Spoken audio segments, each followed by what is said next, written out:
মুখের ওপর জবাব না দিলে মানুষ পেয়ে বসে। কোন কথা কোথায় বলতে হবে এটা সবার আগে শিখতে হয়।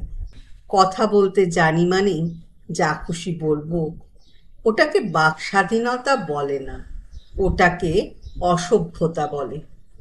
ঘটনাটা আজকের। ট্রেন ধরবো বলে বসে আছি প্ল্যাটফর্মে। আমার পাশেই বসেছিল একটি ছেলে, বয়স 30-31 হবে। কানে হেডফোন, একটা ফানি ভিডিও দেখছিল নিজের মোবাইলে। কিছুক্ষণ পর মধ্যবয়স্ক এক ভদ্রলোক ছেলেটির সামনে এসে দাঁড়ালেন। ছেলেটি মনোযোগ তখন মোবাইলে।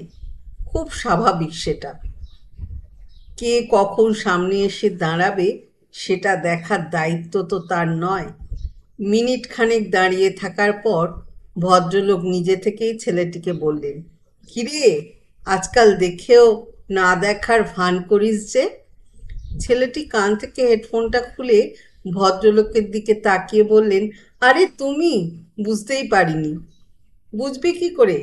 চাকরি পেয়ে গেলে এমনটাই হয়। ছেলেটি একটু লজ্জা পেয়ে বলল, কি যে বলো কাকু, আমি আসলে খেয়াল করিনি। বসো না, দাঁড়িয়ে আছো কেন?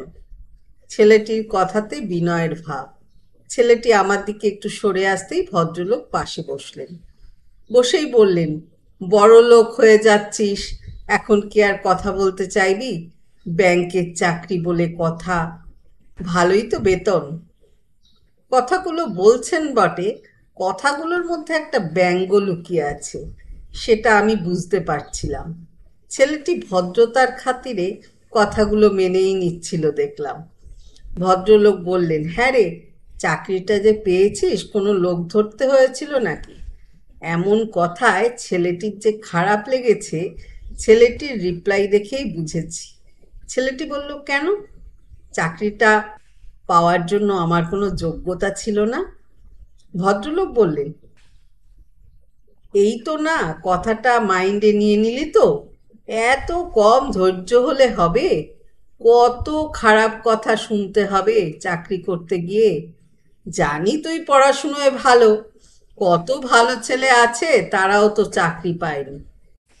এমনভাবে কথা বলছিল যেন ছেলেটি একেবারেই অযোগ্য।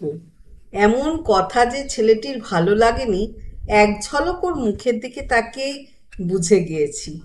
ভদ্রলোক বেশ বেশ মিষ্টি মিষ্টি বচনে ছেলেটিকে অপমানই করছিলেন। খুব রাগ হচ্ছিল আমার। বয়সে বড় বলেই কি যা খুশি বলা যায়, নাকি ছোট বলে তার মান সম্মান নেই?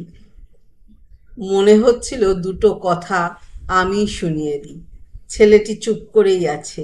ভদ্রলোক এরপর শুরু করলেন অন্য প্রসঙ্গ।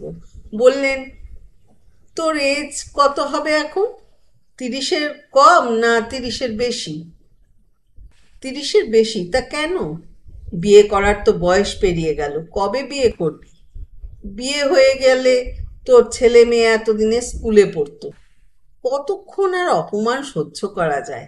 চাণক্যর একটা কথা আছে, প্রশংসা তুমি যত ইচ্ছে করো, কিন্তু অপমান ভেবে চিনতে করো।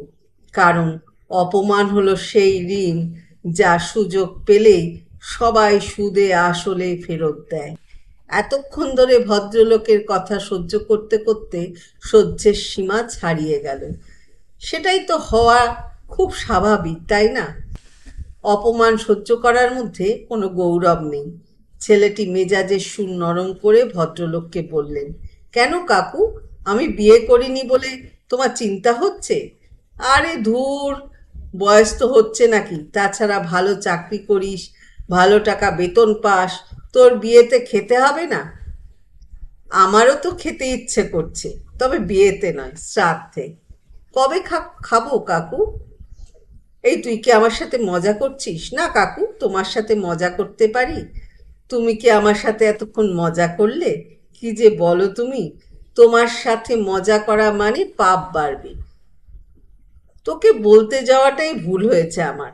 ভালো চাকরি করছিস, ভালো বেতন পাচ্ছিস বলেই বললাম। ছেলেটি এবারে সিরিয়াস হয়ে বলল, ভালো চাকরি করি, ভালো বেতন পাই, তাতে তোমার কি? শোনো, তুমি পাড়ার ছেলে, তোমার কি খারাপ চাইবো? ছেলেটি এবার হেসে ফেলল, হাসতে হাসতেই বলল, ভাবছিলাম আর কথা বাড়াবো না, চুপ করে থাকবো। কিছু মনে করো না কাকু। তো এতই যখন আমার ভালো চাইছো, এতদিন কোথায় ছিলে? যখন টাকার অভাবে ভালো জায়গায় পড়তে পেলাম না, টাকার অভাবে ভালো স্যারের কাছে টিউশন নিতে পারলাম না, পুজোতে যখন নতুন জামা প্যান্ট কিনতে পারতাম না, তখন কোথায় ছিলে তুমি? কোনো দিনও একটা খোঁজ নিয়েছিলে? লকডাউনে যখন বাবার কাজ ছিল না, তখন উঁকি মেরে দেখেছিলে? আর এখন ভালো চাইতে এসেছো? ভালোই তো বয়স হলো, নিজের জন্য চিন্তা করো, শরীর স্বাস্থ্য খেয়াল রাখো। আমার বিয়ে হলো কি হলো না এ নিয়ে টেনশন করো না। আমার বিয়ে হলে মাইকটা বাজবে, তোমার বাড়ির সামনে এক্সট্রা একটা মাইক দেব, বুঝতে পারবে বিয়েটা হচ্ছে। আর শোনো, আমার বিয়ে নিয়ে আমার বাবা মায়ের মাথা ব্যথা নেই, আর তোমার কিনা চিন্তার শেষ নেই। পরের দিন এসব কথা জিজ্ঞাসা করতে এসো না, অনেকক্ষণ ধরে মাথা খাচ্ছ। নিজের সম্মান রাখতে শেখো, তা না হলে তোমাকে যে সম্মান দিয়ে কাকু বলে ডাকি, ওই ডাকটাই ভুলে যাব। কথাগুলো বলেই ছেলেটি উঠে গেল। ভদ্রলোক কি বলবেন আর ভেবে পাচ্ছিলেন না। ছেলেটি উঠে যাওয়ার পর ভদ্রলোক বললেন, চাকরি পেয়ে এত অহংকার? মানুষকে সম্মান করতে শেখো আগে। পুরো কথোপকথনের সাক্ষী আমি। ভদ্রলোক হতে গেলে যে ব্যবহারটাও ভদ্র হতে হয়। তবে হ্যাঁ, ছেলেটি ঠিকই করেছে। যোগ্য জবাব একেই বলে। জোঁকের মুখে নুন না দিলে জোঁক তো রক্ত খেয়েই যেত। যারা শোধরায় না, তাদের যতই বলো, তবে এদের মতো মানুষের জবাব দিতেই হয়। আজকাল অনেকের কাছেই শুনি এখনকার ছেলে মেয়েরা সম্মান করতে শেখেনি। তা এমন কাকুদেরকে সম্মান দেবে কি করে? কে বিয়ে করবে, কে বিয়ে করবে না, সেটা তার চয়েস। তাকে তার মতো থাকতে দিন না।